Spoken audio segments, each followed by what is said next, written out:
আপনারা জানেন যে আজকে ভাঙ্গা উপজেলার দুটি ইউনিয়ন পরিষদ যে বিচ্ছিন্ন করে নিয়েছিল সেটি ফিরিয়ে আনার দাবিতে যে রিট পিটিশন দায়ের হয়েছিল সেই রিট পিটিশনটি আজকে শুনানির কার্য তালিকায় ছিল। আমরা সারাদিন এই রিট পিটিশনের শুনানির অপেক্ষায় ছিলাম এবং আমাদের সাথে আমাদের ফরিদপুর ৪ সংসদীয় আসনের মনোনয়ন প্রত্যাশী বাংলাদেশ জাতীয়তাবাদী কৃষক দলের কেন্দ্রীয় কমিটির সাধারণ সম্পাদক শহীদুল ইসলাম বাবুল ভাই সারাক্ষণই ছিলেন, অপেক্ষা করছিলেন কখন এই মামলাটি শুনানি হবে।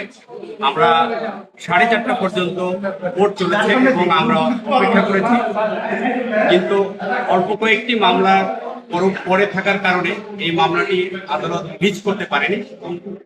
সর্বশেষে আমরা এটি মেনশন করেছি এবং মাননীয় আদালত সদয় হয়ে এই মামলাটি আগামী রবিবার টপে রাখার সিদ্ধান্ত দিয়েছেন এবং আমাদেরকে জানিয়েছে ইনশাল্লাহ আগামী রবিবারে টপে থাকবে এবং রবিবারে এই মামলাটি শুনানি অনুষ্ঠিত হবে।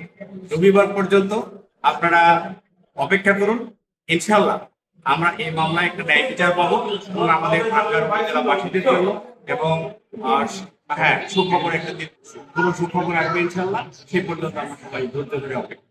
আসসালামু আলাইকুম।